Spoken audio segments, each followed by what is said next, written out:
ಒಂದು ಸರಣಿ. ಹೇಳಿ ಒಂದ್ಸಲ.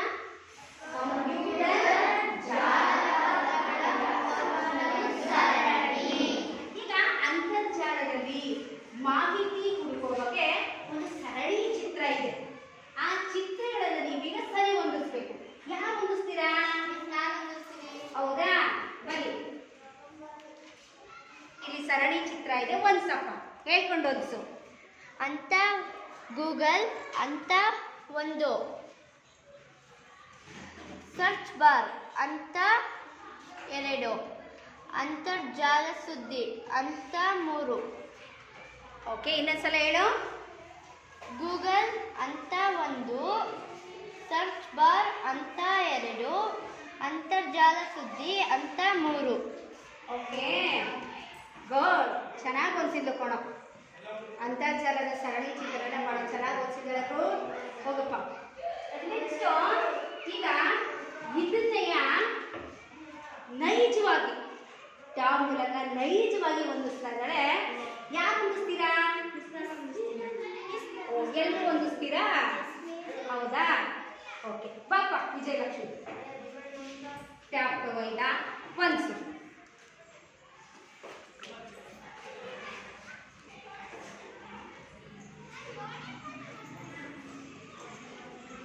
ಇದು ಹಂತ ಒಂದು ಗೂಗಲಲ್ಲಿ ಸರ್ಚ್ ಬಾರ್ ಹೋದರೆ ಹಂತ ಎರಡರಲ್ಲಿ ನಾನು ಹಂತ 3 ಅಂತರ್ಜಾಲ ಸುದ್ದಿಯನ್ನು ಹುಡುಕ್ತೀನಿ. ಇನ್ನೊಂದ್ಸಲ ಹೇಳಪ್ಪ ಸ್ಪಷ್ಟವಾಗಿ.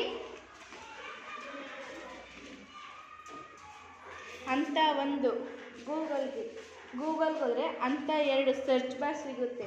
ಸರ್ಚ್ ಬಾರ್ಗೆ ಹೋಗಿ ಹಂತ 3 ಅಂತರ್ಜಾಲ ಸುದ್ದಿಯನ್ನು ಹುಡುಕ್ತೀನಿ ನೋಡಿ. ಈಗ ಅಂತರ್ಜಾಲ ಸುದ್ದಿಲಿ ನಿಮಗೆ ಏನಪ್ಪ ಒಂದು ಹುಡುಕು ಅಂದರೆ, ನಿಮ್ಮ ಕಲಿಕಾ ಚೇತರಿಕಾ ಪುಸ್ತಕದಲ್ಲಿ ಹಾವೇರಿ ಜಿಲ್ಲೆಯಲ್ಲಿ ನಡೆದಂತಹ ಸಾಹಿತ್ಯ ಸಮ್ಮೇಳನದ ಬಗ್ಗೆ ಸರ್ಚ್ ಮಾಡಿ. 86ನೇ ಕನ್ನಡ ಸಾಹಿತ್ಯ ಸಮ್ಮೇಳನ ಬಂತು ನೋಡಿ. ಗಾಡ್, ಅದ್ರಲ್ಲಿ ಏನು ಮುಖ್ಯಾಂಶ ಇದೆ ಒಂಚೂರು ಹೇಳು ನೋಡೋಣ. 86ನೇ ಕನ್ನಡ ಸಾಹಿತ್ಯ ಸಮ್ಮೇಳನದ ಅಧ್ಯಕ್ಷರಾಗಿ ಡಾಕ್ಟರ್ ದೊಡ್ಡರಂಗೇಗೌಡರು ಆಯ್ಕೆಯಾಗಿದ್ದಾರೆ. ಯಾವಾಗ ನಡೀತದೆ ಅದು? ಜನವರಿ 6ರಿಂದ 8ರ ತನಕ ನಡೆಯುತ್ತದೆ. ಎಲ್ಲಿ ನಡೀತದೆ? ಅವಳು ಈಗ ಅಂತರ್ಜಾಲದಲ್ಲಿ ಹುಡುಕಿದ್ಲು. ಇಲ್ಲಿ ನಿಮಗೆ ಪಠ್ಯ ಪುಸ್ತಕದಲ್ಲಿ 2021 ಫೆಬ್ರವರಿ ತಿಂಗಳು ನಡೆಯಬೇಕಾದ ಸಾಹಿತ್ಯ ಸಮ್ಮೇಳನ ಕೋವಿಡ್-19 ಸಾಂಕ್ರಾಮಿಕ ಪಿಡುಗಿನ ಕಾರಣದಿಂದ ಮುಂದೂಡಲಾಗಿದೆ ಅಂತ ಕೊಟ್ಟಿದ್ದಾರೆ. ಈಗ 86ನೇ ಕನ್ನಡ ಸಾಹಿತ್ಯ ಸಮ್ಮೇಳನ ಎಲ್ಲಿ ನಡೀತದೆ ಅನ್ನೋದನ್ನ ಅವರಿಗೆ ಎಲ್ಲಿ ಹುಡುಕಿದ್ದು? ಎಲ್ಲಿ ನಡೀತದೆ ಸಾಹಿತ್ಯ ಸಮ್ಮೇಳನ? ಅದರ ಅಧ್ಯಕ್ಷತೆ ಯಾರು? ದೊಡ್ಡರಂಗೇಗೌಡರು. Very good. ಹೋಗಪ್ಪ ಕುತ್ಕೋ. ನಿಂದೊಂದು ಪ್ರಶ್ನೆ ಹೇಳುವ. ಮೊದಲ ಕನ್ನಡ ಸಾಹಿತ್ಯ ಸಮ್ಮೇಳನಗಳು ಎಲ್ಲಿ ಯಾವಾಗ ನಡೆಯುತ್ತದೆ, ಅಧ್ಯಕ್ಷರು ಯಾರಾಗಿದ್ದರು ಮಿಸ್? ವೆರಿ ಗುಡ್, ಒಳ್ಳೆ ಪ್ರಶ್ನೆ ಕೇಳಿದ. ನಾನು ಹೇಳ್ಬೇಕಂತ ಇದ್ದೆ. ಮೊದಲ ಕನ್ನಡ ಸಾಹಿತ್ಯ ಸಮ್ಮೇಳನವು ಬೆಂಗಳೂರಲ್ಲಿ ನಡೀತದೆ. ಎಷ್ಟರಲ್ಲಿ ಅಂದರೆ 1915ರಲ್ಲಿ. ಅದರ ಅಧ್ಯಕ್ಷತೆ ಯಾರು ವಹಿಸ್ಕೊಂಡಿದ್ರು ಅಂದರೆ HV ನಂಜುಂಡಯ್ಯನವರು ವಹಿಸ್ಕೊಂಡಿದ್ರು. Very good. ಓಕೆ, ನೆಕ್ಸ್ಟ್ ನಿಮಗೆ ಅಂತರ್ಜಾಲ ಸುದ್ದಿ ಸಂಬಂಧಪಟ್ಟಾಗ ನಿಮ್ಗೆ ಹೇಳಿರಲಿಲ್ಲ, ನಾನು ಒಂದು ನಿಯೋಜಿತ ಕಾರ್ಯ ಕೊಟ್ಟಿದ್ದೆ. ಏನು ನಿಯೋಜಿತ ಕಾರ್ಯ ಕೊಟ್ಟಿದ್ದೆ ಹೇಳ್ತೀರಾ? ಏನು ಕೊಟ್ಟಿದ್ದೆ? ಅದನ್ನು ಅದು ಕೊಟ್ಟಿರಲಿಲ್ಲ. ಏನು ಕೊಟ್ಟಿದ್ದಪ್ಪ ಅಂದರೆ ಚಂದನ ಟಿವಿಯಲ್ಲಿ ನೋಡಿದಂತಹ ವಾರ್ತೆಗಳನ್ನು ಮಾಡ್ಕೊಬನ್ನಿ ಅಂತ ಕೊಟ್ಟಿದ್ದೆ ನೋಡಿ. ಎಷ್ಟು ಮಾಡಿದ್ದೀರ? ಕೈ ಮೇಲೆ ಹಾಕಿ ಹಾಗೆ ನೀವು ಶೋ ಮಾಡಿ ಮಾಡ್ಕೊಂಡ್ಬಂದಿದ್ದೀರ. ಇಷ್ಟು ಚೆನ್ನಾಗಿ ಮಾಡ್ಕೊಂಡು ತಂದಿದ್ದೀರಾ? ಓಕೆ, ಇಷ್ಟು ಚೆನ್ನಾಗಿ ಮಾಡ್ಕೊಂಡು ತಂದಿದ್ದೀರಾ. ಈಗ ಯಾರು ಓದ್ತೀರಾ ಬಂದು? Very good. ಬಾಚಿನ ಓದಿ